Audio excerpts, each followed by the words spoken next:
जोहार हजारीबाग। आप देख रहे हैं जोहार हजारीबाग। मेरे साथ कुणाल किशोर, कौशल किशोर बैठे हुए हैं, जिन्होंने यूपीएससी में 32 रैंक लाया है। बहुत टफेस्ट होता है, इंडिया का टफेस्ट एग्जाम होता है और उसमें निकाला। और आपको बता दूं कि एकदम गांव देहात से पढ़ के शुरुआत जो थी, ऐसे गांव से आए थे जहां पे नक्सली प्रभावित क्षेत्र था, जहां पढ़ने लिखने का कोई साधन भी नहीं था, जहां पे उनके पीछे पापा बैठे हुए हैं, वो पहले टीचर थे उस गांव के। और उसके बाद आज इन्होंने यूपीएससी में 32 रैंक लाया है, एकदम चौंका दिया पूरे परिवार को। कैसा लग रहा है? बहुत आनंद लग रहा है। आनंद लग रहा है। आप दिए थे यूपीएससी अपने टाइम में? नहीं, उस समय तो कहाँ नहीं दे पाए थे। नहीं दे पाए थे, सुविधा नहीं था, पता भी नहीं हुआ क्या होता है। हाँ। तो कुणाल जी से कौशल जी से जानते हैं। तो कौशल जी, कैसे शुरू हुई आपकी जर्नी? आप बता रहे हैं कि एकदम गांव में पढ़ते थे, फिर शहर आए, उसके बाद आपका दिमाग खुला, कैसे क्या हुआ? वही सबसे शुरुआत तो वही है, जन्म भी गांव से हुआ था। तो उसके बाद गांव के स्कूल में पढ़ना लिखना हुआ। किस गांव से आप आते हैं? बांधू गांव है, बांधू गांव जो लावालंग प्रखंड में पड़ता है। अच्छा। चतरा जिला में। हाँ। तो उग्रवाद प्रभावित क्षेत्र था। बचपन में तो उग्रवाद से भी मुलाकात हुआ है। अच्छा। देखने को मिला है, हाँ, वो भी देखे हैं। अच्छा। उसके अलावा फिर धीरे धीरे वही पापा का पोस्टिंग चतरा में था, तो चतरा हेडक्वार्टर में पढ़ाई लिखाई का सुविधा अच्छा था, तो यहाँ पे आ गए। तो यहाँ पे सबसे शुरुआत में विवेकानंद स्कूल है। हाँ। वहाँ से पढ़ाया हुआ 5वां क्लास तक। अच्छा। फिर 6ठा से लेकर 10वां क्लास तक सरस्वती विद्या मंदिर है। अच्छा। वहीं बगल में मतलब हम पुरैनिया तालाब जहाँ पे हम लोग रहते थे। हाँ। वहीं भी स्कूल है, तो वहाँ पे किया। फिर 11-12 DAV है, रांची से हुआ है। अच्छा। उसके बाद 10th में कितना मार्क्स आया था आपका? 10th में 9.2 CGPA था। 9.2। हाँ। मतलब शुरू से पढ़ने में आप तेज थे मतलब? हाँ, मतलब स्कूल में अपना फर्स्ट सेकंड रैंक ही रहता था अपना क्लास में। उसके बाद फिर DAV हेल्थ में एडमिशन हो गया, वो भी अच्छा है। उस टाइम का स्कूल अच्छा था, अभी भी है अच्छा स्कूल। उसके बाद वहाँ से +2 किए। +2 में थोड़ा परसेंटेज कम आया, तो उसके बाद फिर विनोबा यूनिवर्सिटी में एडमिशन कराना पड़ गया। उसके कहाँ से किया विनोबा में आप?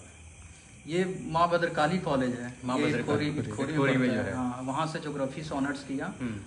उसके बाद से ही मेरा मन हो गया था कि मुझे सिविल सेवा का प्रिपरेशन करना है। अच्छा। तो उसके बाद फिर मैं तैयारी में लग गया।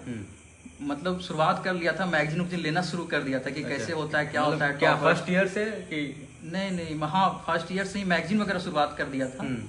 उसके बाद फिर मैगजीन लेना, फिर सब जानना कि टॉपर्स कैसे होते हैं। तो शुरुआत मैं हिंदी माध्यम से किया था। अच्छा। तो हिंदी माध्यम से फिर देखा कि रिजल्ट गिरते जा रहा है, तो उसके बाद फिर इंग्लिश मीडियम में फिर हिंदू का न्यूज़पेपर वगैरह पढ़ने लग गया। फिर उसके बाद धीरे धीरे इंग्लिश में भी इम्प्रूवमेंट आ गया। उसके बाद इंग्लिश में प्रिपरेशन शुरू कर दिया। अच्छा। बीच में फिर झारखंड का भी सिविल सर्वर का परीक्षा आया, तो 6 JPSC का मेंस भी दिया था। अच्छा। फिर 7 JPSC में इंटरव्यू दिया लास्ट टाइम। मतलब 6 JPSC मेंस भी दे चुके हैं, 7th इंटरव्यू भी दे चुके हैं। कुछ मार्क्स से रह गया था मैं।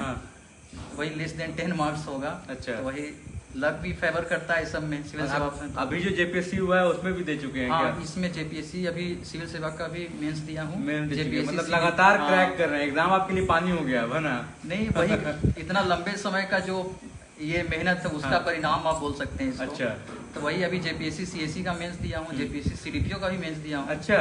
उसके बाद फिर अभी UPSC में जो हुआ है EPFO में रैंक 32। इसके अलावा UPSC ESIC का भी अभी इंटरव्यू दे के आया हूँ। अच्छा, उसका अलग एग्जाम होता है? हाँ, उसका अलग एग्जाम था। अभी उसका भी रिजल्ट पेंडिंग है, इंटरव्यू दे चुका हूँ। 5 सितंबर को इंटरव्यू था उसका। अच्छा। तो सिविल सर्विसेज की तरफ नहीं गए आप मतलब? नहीं, अभी वही है। इसके बाद मुझे सिविल सर्विसेज ही करना है। अभी तो राजभाषा अधिकारी के रूप में चयन हो गया हूँ, लेकिन वही है, प्रशासनिक अधिकारी देखना चाहते हैं मेरे गांव वाले, मेरे परिवार वाले। IAS या IPS देखना चाहते हैं? बिल्कुल। IAS वही है। IPS वाला तो छवि नहीं है मेरे अंदर जैसा। मुझे बस IAS ही वो है, IAS बनना है। या फिर झारखंड में JS मिल जाए। अच्छा। झारखंड प्रशासनिक सेवा मिल जाए। अच्छा। तो ये है, तैयारी चल रही है? बिल्कुल चल। ये बताइए, आपने बहुत आसानी से बता दिया, जो पढ़ाई किया, UPSC की जो तैयारी की, JPSC की तैयारी की, कितना घंटा पढ़ते थे, कैसे पढ़ते थे, शेड्यूल क्या होता था आपका? मतलब वही है, मैं मोर और लेस मैं बहुत डिसिप्लिन रहा हूँ।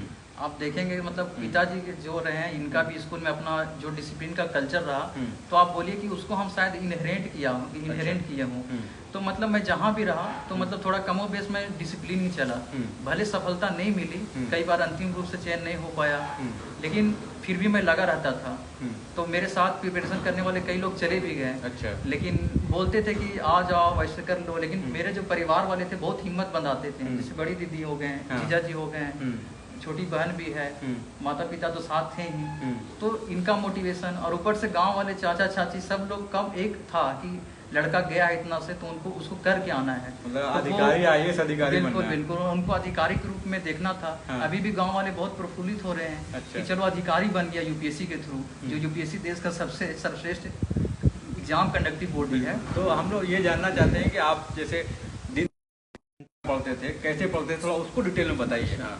तो भाई शुरुआत मेरा वही 6 बजे के आसपास हो जाता है। 6 बजे के बाद थोड़ा मैं मेडिटेशन करता हूँ, थोड़ा वॉक करने के बाद, उसके बाद फिर ब्रेकफास्ट वगैरह करके उसके बाद मैं लाइब्रेरी निकल जाता हूँ। लाइब्रेरी से फिर वही है सीधे मैं, मेरा चाय और कॉफ़ी पीने का आदत नहीं है, दूसरे लोग प्रिपरेशन में पीते हैं लेकिन मेरी आदत नहीं रही, तो मैं लगातार मैं 4-5 घंटे बैठ जाता हूँ। 4-5 घंटे लगातार? हाँ, क्योंकि मैं बैजू में as a mentor, UPSC mentor में जॉब करता था। अच्छा, ये बैजू जो बहुत बड़ा ऑनलाइन कोर्स कराता है जी वो। बैजू। फिर अभी फिलहाल पीडब्ल्यू से लास्ट रिजाइन करके फिर अभी फिजिक्स वाला? हाँ, फिजिक्स वाला में था मैं। उसमें सीनियर आप पढ़ाते थे? नहीं, सीनियर अकाउंटिंग मेंटर था, बच्चों को गाइड करता था। अच्छा। कि कौन सा सब्जेक्ट पढ़ना है, सब्जेक्ट में रिलेटेड कुछ डॉट आ गया तो वो बताता था। क्या बात है। तो वो करते करते तो वो काम आया मेरे प्रिपरेशन में भी, सिविल सेवा में। मैं इंटरव्यू तक पहुंचा तो उसमें भी उसका योगदान रहा। अच्छा। और पिताजी रिटायर हो गए थे, थोड़ा फाइनेंशियल इंडिपेंडेंसी के लिए भी जरूरी था कुछ ना कुछ, है ना। और मोरल बूस्ट भी चाहिए क्योंकि काफ़ी फेलियर के बाद आपको एक चाहिए होता है कॉन्फिडेंस गेन करने के लिए। तो जब बच्चों को हम मेंटरिंग करते हैं और वो बच्चे सक्सेस होते हैं, जेपीएससी में भी कई साथ वाले एक ग्रुप बनाया था मैंने, तो उसमें कई डीएसपी फिर जेएस शिक्षा सेवा में गए हैं। अच्छा। हाँ, मैं अभी नाम नहीं लूंगा लेकिन वही है कि हाँ गए हैं वो लोग। आपके साथ भी तैयारी करवा दी? बिल्कुल बिल्कुल, मैं ग्रुप बनाया था। हाँ, मेंस आंसर राइटिंग ग्रुप था वो समय। अच्छा। तो सबका एक एक आंसर देखना, वो करना। अभी के भी मेंस जो जेपीएससी सीडीपीओ दिया, फिर सिविल सेवा का दिया, उसमें भी ग्रुप मेरा बना हुआ है, तो उसमें भी सबका वो करना। तो आपका क्या सब्जेक्ट था? जैसे यूपीएससी में एक सब्जेक्ट लेते हैं तो कौन सा सब्जेक्ट आपने चुना था? शुरुआत में तो ज्योग्राफी ऑनर्स था, तो मैं ज्योग्राफी से शुरुआत किया था। बाद में मेरा हिंदी में रुचि बढ़ने गया। अच्छा। इसी वजह से मैं राजभाषा अधिकार की तरफ झुका भी, क्योंकि राजभाषा बोलते हैं हिंदी को ही एक्चुअली बोलते हैं। राजभाषा एक्चुअली होता है जो शासन प्रशासन में जो भाषा का प्रयोग करते हैं उसी को राजभाषा बोलते हैं। तो अच्छा। हिंदी है हमारा शासन प्रशासन की भाषा। अच्छा। ठीक है, तो वो उसमें रुचि होने के कारण अभी हिंदी साहित्य रखा हूँ मैं अपना होता है। अच्छा। तो ये हिंदी जो साहित्य रखे हैं तो इसमें मतलब कितना कठिन है बाकी सब सब्जेक्ट से? क्योंकि लिटरेचर जो होता है वो तो बहुत टफ होता है। इंग्लिश हो गया, लिटरेचर हो गया, हिंदी हो गया, हम लोग देखते हैं कि पब्लिक एडमिनिस्ट्रेशन हो गया, पॉलिटिकल साइंस हो गया, इसमें लोग निकालते हैं, हिस्ट्री में लोग निकालते हैं। लेकिन आप जो है हिंदी राजभाषा में जो निकाले वो कैसे हुआ? देखिए, सिविल सेवा में ना पहले का ट्रेंड होता था कि ज्योग्राफी हो गया, पॉवेट हो गया, जो आप बता रहे हैं, उसमें सिलेक्शन ज़्यादा होता था। लेकिन अब कुछ सालों में हम लोग एनालिसिस भी करते हैं, मेंटरिंग भी था, तो वो सब एनालिसिस करना पड़ता है। तो उसमें देखें कि मतलब अब ज्योग्राफी से कम सिलेक्शन हो रहा है, पॉवेट से कम सिलेक्शन हो रहा है विगत कुछ वर्षों से। तो और साहित्य से सिलेक्शन ज़्यादा हो रहा है। और मेरा +2 में संस्कृत है। अच्छा। मेरा कंपलसरी था संस्कृत। हाँ। +2 में मतलब फिजिक्स केमिस्ट्री मैथ के अलावा हिंदी नहीं लिए थे आप? हिंदी नहीं था, 10th में हिंदी था। हाँ।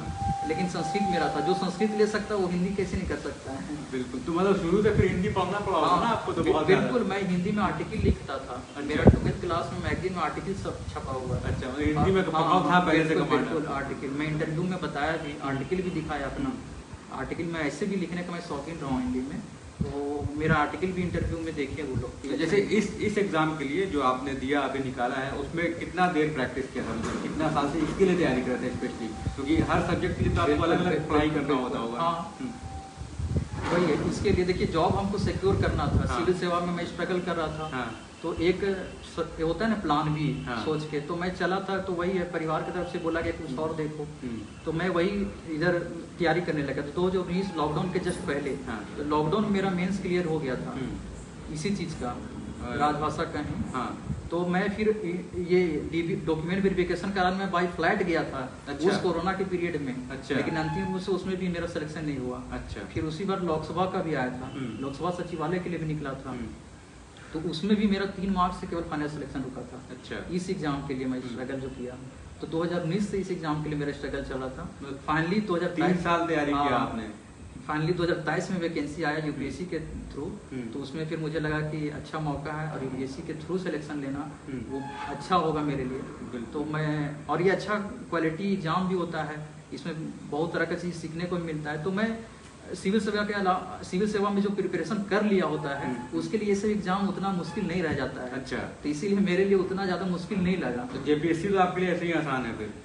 वैसे नहीं कर सकते क्योंकि लक भी मैटर करता है। हाँ। क्योंकि लास्ट टाइम मैं भुगत चुका हूँ, कुछ अच्छा। मार्क्स से रहा हूँ, तो मुझे पता है कि कैसा फील करता तो हूँ। पिछले बार जब इंटरव्यू में गए थे और इनका इंटरव्यू जो हुआ अभी यूपीएससी का, इसमें क्या फर्क रहा? जेपीएससी और यूपीएससी का इंटरव्यू में क्या फर्क रहा? जेपीएससी और यूपीएससी के इंटरव्यू में बहुत बड़ा अंतर है। जेपीएससी में आपको लगेगा कि आप थोड़ा प्रेशर में हो, हाँ।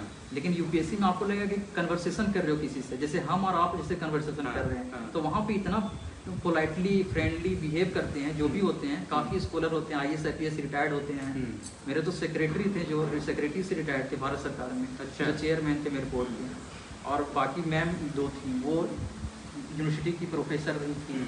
तो वो लोग काफ़ी कोडियल वो बना के रखते हैं, ऐसा माहौल रखते हैं कि बच्चा है सो प्रेशर में नहीं आए। अच्छा। तो आराम से जो है वो नेचुरली बता पाए सारी चीज़ों को। तो कितना घंटा चला था मतलब आपका इंटरव्यू, कितना देर चला था? मेरा 20 से 25 मिनट चला था। यूपीएससी वाला? हाँ, और जेपीएससी में जो इंटरव्यू